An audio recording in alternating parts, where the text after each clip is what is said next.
Passé minuit, ce n'était pas assez. Toute clignotante, elle exigeait d'autres épisodes.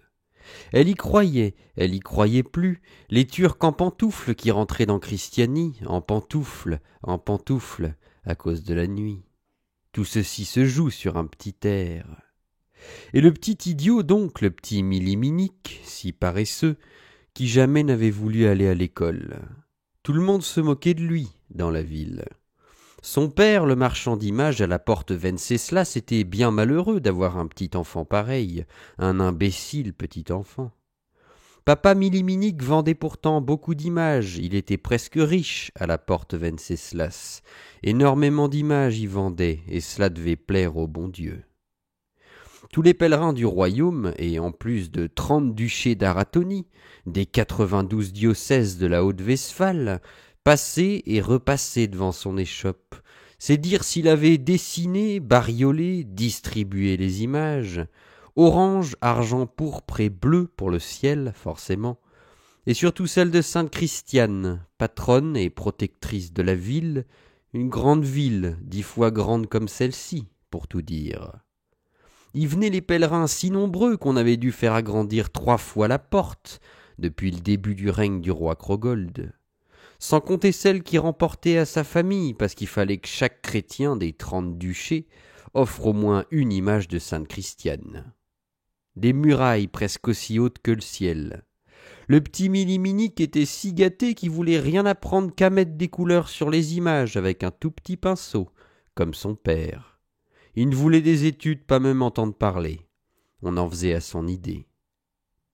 Il pleurait si fort quand on parlait autour de lui des études, que les voisins arrivaient alors en pensant que le petit Miliminique venait de renverser de l'eau bouillante. Et puis, un certain matin, le grand Turc fut devant la ville. Il était si cruel, le grand Turc, qui voulait tout tuer, tout brûler, tout réduire à rien. Les chrétiens de la ville, les petits-enfants, les grands-mères, les petits chiens, la cathédrale, les 33 chapelles, la halle aux viandes, la pâtisserie, les rats d'égout, l'école des chrétiens surtout, enfin tout. Telle était l'habitude du grand Turc. Les voici donc les infidèles horriblement armés de piques, hallebardes, poix brûlantes, tromblons, qui se rassemblent dans la vallée devant la ville.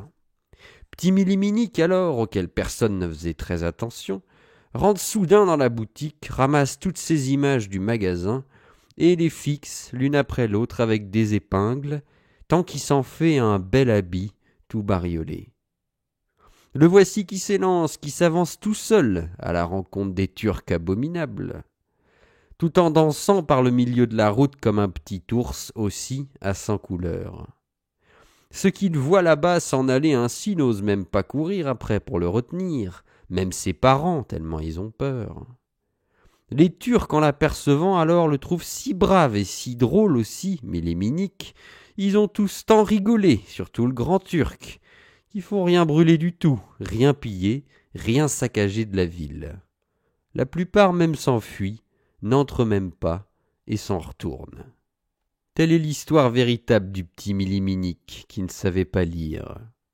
10 années se passent et Miliminique peignait de mieux en mieux des images dans la boutique de son père, et plus joliment si possible. Au surplus, pour faire plaisir à ses vieux parents, il avait fini par apprendre à lire en même temps qu'à compter. C'est le roi Crogold alors, 10 ans après les Turcs, qui se présente devant Christianie, bien impétueux aussi, tout bouillonnant de courroux. Il veut entrer dans la ville pour tout châtier, tout réduire, mais alors au nom de la foi. Lui aussi dans la vallée rassemble avant l'assaut ses cohortes et ses 12 escadrons d'honneur, lanciers et tromblons, ses 122 phalanges d'hoplites à tranches courbes. Ça va vraiment mal. Tous les édiles qui n'ont pas pu fuir se précipitent chez Miliminique, se souvenant du parfait procédé. Qui se hâte, qui recommence, il se fait salement prier. On le frusque dardard d'un lourd cotillon d'images que tout le monde confectionne à présent, séance tenante.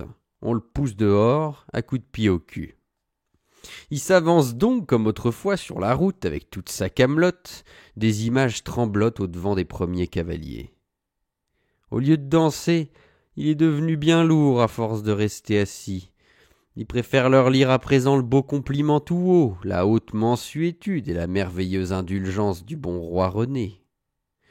Aussitôt l'apercevant, un fier chevalier se détache et lui plante sans broncher sa lance en plein milieu du ventre. Hurle Miliminique alors, d'un grand cri qui remplit la vallée. Un second que le truc émoustille, charge, pointe et lui plante sa lance traverse en plein cœur. Hurle Miliminique. Un troisième se joint et l'achève d'un coup de sabre qui par la bouche lui entre dans la tête et la crève. A tout juste le temps d'hurler encore le malheureux. Au quatrième qui arrive, il répondit plus rien. Ainsi trépassa Miliminique au service de sa ville, auquel il servit vraiment à rien d'apprendre à lire et à compter. Celle-là d'histoire, alors Sarah, elle la comprenait pas tout à fait, mais elle l'aimait bien tout de même. Stéphane attendait toujours que toute la famille soit endormie pour la redire. Il trouvait des petites anarchies Borochrome pour tous les âges.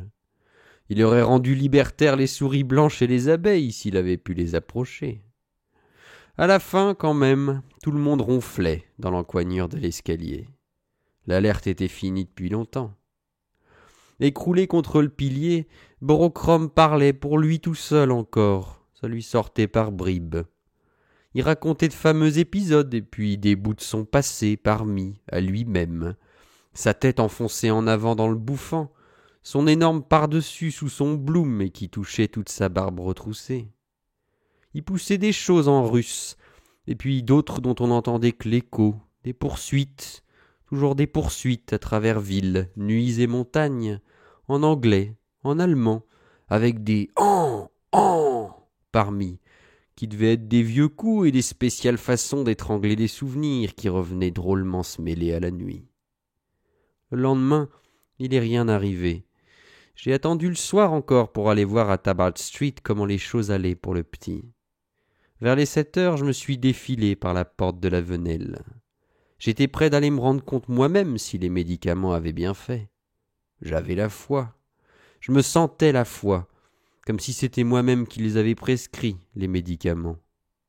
C'est pas imaginable comme joie la vie qu'on peut rallumer en route, surtout si c'est un petit enfant, je pense. Les autres, on se méfie. J'ai dit à Bijou avant de partir. « Reste couché. Je reviens dans 1 heure, je vais chercher du pognon. »« Tu sais où qu'on en trouve ?» J'ai pas daigné répondre. Fallait qu'il m'attende tranquille et il pouvait comprendre que ça, comme raison. À Boro, lui, j'ai dit « Reste tranquille, je vais te ramener du cul et de l'agnole. » C'était que ça, pour lui. Le reste, je croyais qu'il comprendrait pas non plus. Enfin, me voilà dans la rue. J'arrive Tabard Street. Je me planque un moment sous la porte. Je laisse passer du monde. Et d'un coup, je retraverse la rue pour voir si personne bouge du trottoir d'en face. Les bourgs tiquent, bougent toujours un peu, j'ai remarqué, quand le poisson revient brusque sur eux. C'est instinctif. Faut faire gaffe, à ce moment-là, on les repère. Pas de paix. Je rentre donc dans la cour. Je vais au fond, où c'était l'atelier. La femme était là, dans l'obscurité.